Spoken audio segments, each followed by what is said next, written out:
Lethal Lolo come back down Earth here, and I might be stating an unpopular opinion right now that will have me executed, just like those conservatives did on TikTok who refused to take the vaccine.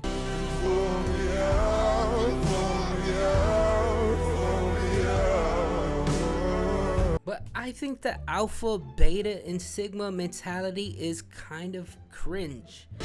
Do what you must. Do what you must. I mean, not only has the alpha theory been debunked by the same person who created it, giving me real Steve Buscemi vibes, but I feel like it creates this like primal hierarchy that just doesn't need to exist in today's reality because of the toxicity that it creates. I mean, come on, everybody with an ego is going to delusion themselves into believing they're an alpha.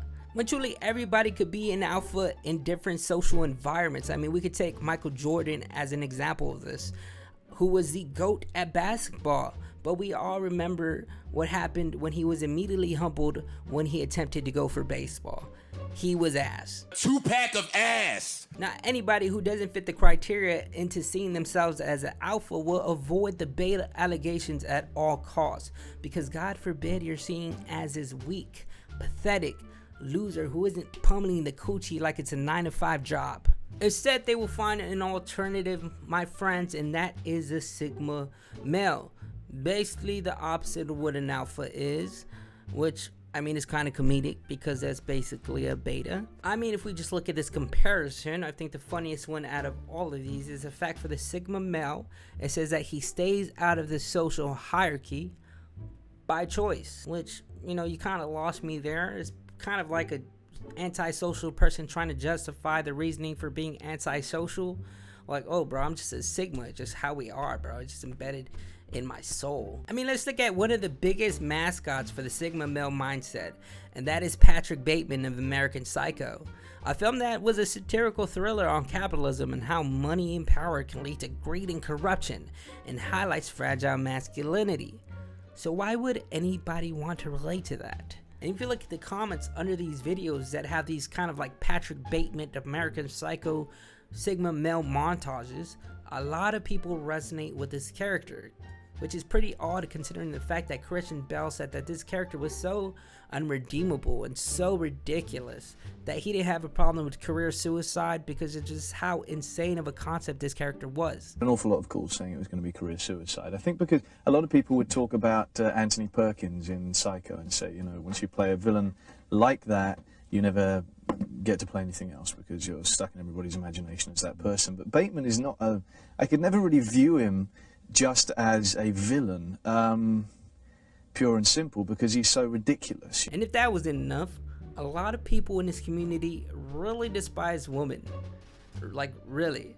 I wouldn't be surprised if they were documenting their manifestos on their hatred for the female sex. I mean, when they're not doing the Peaky Blinders at it, they're being very passive aggressive towards women in the comment section all the time.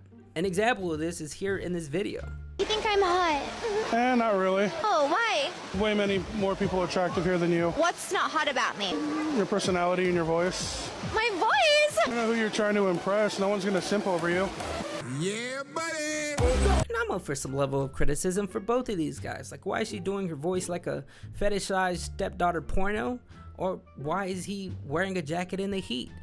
Or vice versa, why is she wearing barely any clothes in the cold? You know, somebody is in the wrong here, and I feel like that is where our anger should be focused on. Regardless, the comment section is ridiculous. They are completely chastising this girl like it's the 1950s America again, completely disregarding his flaws too. You know, they're just applauding him like, yeah, you go, king. Yeah, that's a true sigma right there. Beat that bitch down. Yeah, you do that, my friend. You know, completely disregarding the fact that this man is quite possibly a chronic Reddit user, and you know, it uses slurs any chance he gets on Discord. There was a lot of internal hate that men on the internet have towards women, and I feel like a lot of that stems from looking inwardly and finally detaching yourself from that one girl who left you in 7th grade for the thug who wore baggy pants and had a new pair of Jordans every weekend. Did that happen to me? Yes, but you let go. You don't harbor the anger like your Sasuke Uchiha. In conclusion, I do believe the Sigma male mindset has a lot of positive principles and it sends a good message. It allows people to become more confident. One of these being, you know, going to the gym, which is a discipline that I believe everybody should have in their arsenal. But I think when it starts to promote this like behavior of negativity, whether it be towards women or whether it be, towards this idealistic mentality of like harboring your emotions and marinating in them instead of setting them free, where I kind of draw the line. My advice would be, to push yourself in every way possible, but there doesn't have to be a villain in your story. Seek a therapist, and may God have mercy on your soul. Anyways, I'm off to another dimension. See ya. What do you like about Patrick Bateman? What do I like? Yeah. I like nothing about him. I mean, he's a completely unredeeming That's what I character, thought. and